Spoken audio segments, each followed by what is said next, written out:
সকলো বিহুবলীয়া ৰাইজক মোৰ ফালৰ পৰা অসমীয়া নৱবৰ্ষৰ আন্তৰিক শুভেচ্ছা জ্ঞাপন কৰিলোঁ। আৰু আপোনালোকে নাজানে চাগে মোৰ জন্ম কিন্তু যোৰহাট ৰজা মৈদামত। ইয়াতে জন্ম মোৰ। আপুনি জন্ম হৈছিল ন? আপুনি কি হৈছে? মই কণী ফুটি ওলাইছিলোঁ।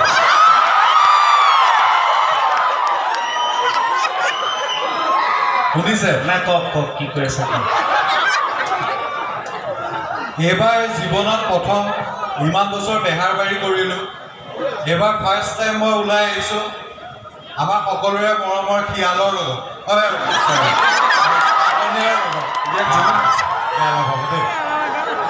যিমান অলপ দুষ্ট প্ৰকৃতিৰ জন্তু আছে চব মোৰ লগত সাঙুৰি লওক আৰু। এই নক'ব আৰু। নাই মৰম কৰোঁ, মানুহটোক মই মৰম কৰোঁ। অলপ চৈতানী বুদ্ধি আছে যদিও মৰম কৰোঁ। আপোনালোকে এটা কথা কওকচোন, আমাৰ দুইজনৰ ভিতৰত কাক বেছি ধুনীয়া লাগিছে, মোক নে কেক? আপোনাৰ কথাই কৈ আছোঁ। মোক নে খাটনীয়া? আকৌ এখন আপোনাৰ কথা কৈ আছোঁ। আপুনি ধুনীয়া মানুহ এনে চবেই জানে, হয়নে নহয়? কিমান ধুনীয়া ওখ পাখ, বাপৰে ভাল লাগে হয়নে? টাৱাৰ টাইপ মানুহ একদম। টাৱাৰ ওখ যে সেইটো কৈছোঁ। আপোনালোক সকলোকে ৰঙালী বিহুৰ ওলগ জনালোঁ, অসমীয়া নৱবৰ্ষৰ ওলগ জনালোঁ, আৰু এই কেন্দ্ৰীয় বিহুৰ সভাপতি মহোদয়কে প্ৰমুখ কৰি সমূহ বিষয়ববীয়া কৰ্মকৰ্তাক আমাৰ শ্ৰদ্ধা জনালোঁ। বিহু আমাৰ আৱেগ, আমাৰ প্ৰাণ। বহু কষ্ট, বহু ত্যাগৰ ফলত এনেধৰণৰ বিহু এখনে প্ৰাণ পাই উঠে। আমাৰ দৰে শিল্পীয়ে আমন্ত্ৰণ পাওঁ আপোনালোকৰ লগত দুই এষাৰ কথা পাতিবলৈ, আপোনালোকৰ মৰম আশীৰ্বাদ বুটলিবলৈ। এই কষ্ট, এই ত্যাগৰ বাবে আপোনালোকক অনুৰোধ কৰিছোঁ, সমিতিখনক এটা আশীৰ্বাদ দিয়ক হাত চাপৰিয়া, যাতে এনেধৰণৰ অনুষ্ঠানেৰে অঞ্চলটোক জীপাল কৰি ৰাখে। বহুত বহুত ধন্যবাদ। আৰু বিশেষভাৱে ধন্যবাদ জনাইছোঁ মোৰ ককাইদেউ চিনাকি আমাৰ অংকুৰদা। এই ককাইদেউ না জানেই আপোনাক, তথাপিও এবাৰ নামটো ল'লে মোৰো ভাল লাগিবতো। ককাইদেউ খা খবৰ ৰাখে আমাৰ, তেওঁৰ শিল্পৰ প্ৰতি, শিল্পীৰ প্ৰতি ইমান মৰম। থেংক ইউ আপোনাকো, থেংক ইউ দাদা। বিহুৰো লগ জনালে। আগতেও যোৰহাটত আহিছোঁ, দাদাহঁতৰ লগতো যোগাযোগ হৈ থাকে। আপোনালোকৰ এই মৰম চেনেহটো সদায় থাকক। আমিও চেষ্টা কৰিম সদায় আপোনালোকক বিশুদ্ধকৈ বিনোদন দিবলৈ, যাতে আপোনালোকৰ হাঁহিবোৰ সঁচা হৈ থাকে। আমিও সেইটো চেষ্টা কৰিম। বাকী পুনৰ সকলোকে ধন্যবাদ জনাই বোলে আও হৰি। এইটো মুখস্থ আছে ন?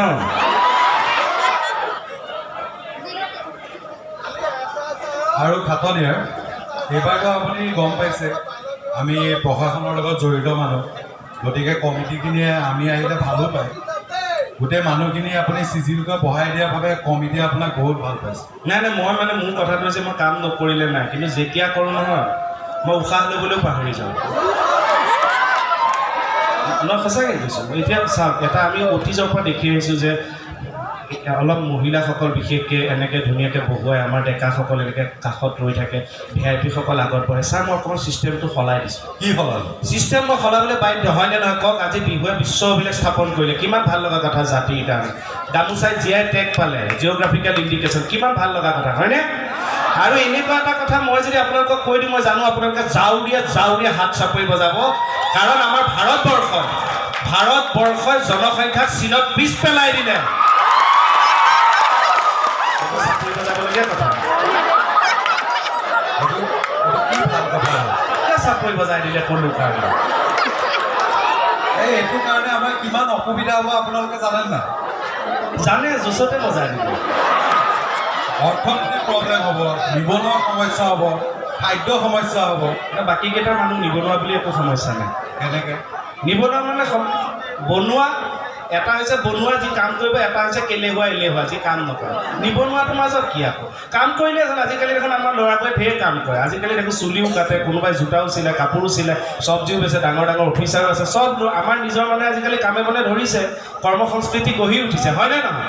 আপোনালোকে চাব নিজৰ অঞ্চলত কিবা নহয় কিবা এটা ল'ৰালয়ে আজিকালি কৰে। নিবনুৱা সমস্যা কাম নাই। কাম কৰক, বনোৱা যদি নকৰে তেওঁ এলেহুৱা। নিবনুৱা সমস্যা বুলি একো নাই। চাওক এইটো বিশুদ্ধ হাত চাপৰি যে 2টা নে 3টা বাজিছে অথনিটো ভেজালতে এনেই বাজিছে বোলে আৰু হৰি মজা লাগে আকৌ কথা পাতি পাহৰি যাওঁ আৰু ঘৰ সংসাৰ দুজনী বুলি কিবাকে তিষ্ঠি আছে ছাৰ মই মানে কি কৰিলোঁ যিহেতু আমাৰ বিহুৱে এটা পৰ্যায় পালেগৈ মই এইবাৰ আগৰ ফৰ্মেটটো ৰখা নাই এইবাৰ মই কি কৈছোঁ যিসকল মানুহ VIP বহুৱাই দিয়ে মই সেই মানুহখিনি পিছলৈ দি দিছোঁ বেয়া পাব নেকি নাপায় তেওঁলোকক পিছত থ'লেও তেওঁলোকে ভিৰ ফালি আহি আগ পাবহি অভ্যাস যে আৰু যিসকল পতি পত্নী আহিছে স্বামী স্ত্ৰী তেওঁসকল একেলগে বহে ন এনেই মই এইবাৰ ছাৰ বেলেগ বেলেগ কৰি দিছোঁ মতাখিনিকো একফাল আমাৰ মহিলাসকলক একফাল এইটো বেয়া কাম কৰিছে নেকি এইটোৱে এইবছৰৰ সৰ্বশ্ৰেষ্ঠ কাম কেনেকৈ যিসকল পুৰুষক মই যে আঁতৰাই দিছোঁ গিৰিয়েকসকলে তেওঁলোকে আহি মোক হেণ্ডশ্বেক দিছে কৈছে এনেওতো আৰু ডিঙিত ওলোমাই ল'লোৱে অন্ততঃ আজিতো ৰিলেক্স অনুষ্ঠানটো চাব পাৰিম কিমান আশীৰ্বাদ পাইছোঁ খালি ল'ৰা ছোৱালীটো অলপ নিয়মটো সলাইছোঁ যে আগতে ল'ৰাবিলাক এনেকৈ থাকে ছোৱালীবোৰ মাজত থাকে আঁতৰে আঁতৰে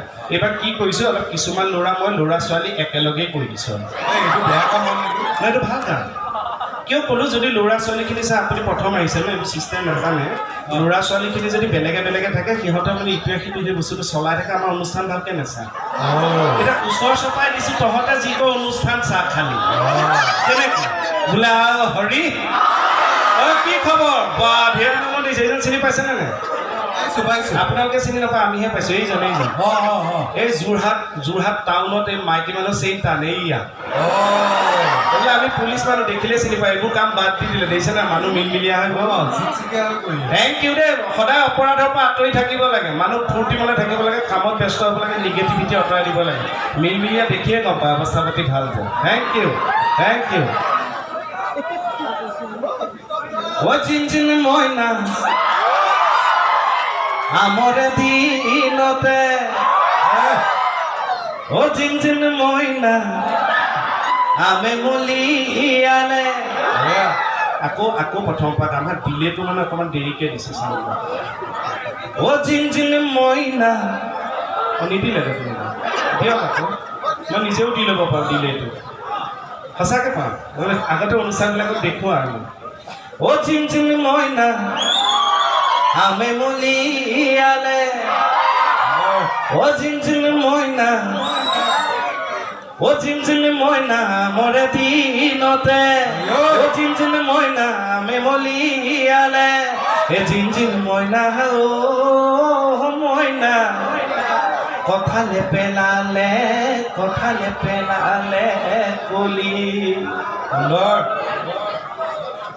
খুব ভাল লাগে যেতিয়া ছাৰে এনেকৈ কয় সঁচাকৈ খুব ভাল লাগে আমিতো গান গাইছোঁৱে আপুনি শুনিছে আমাৰ ৰাইজেও শুনিছে মোহনে মই এনেকৈ গাওঁ কিন্তু ছাৰক উলিয়াই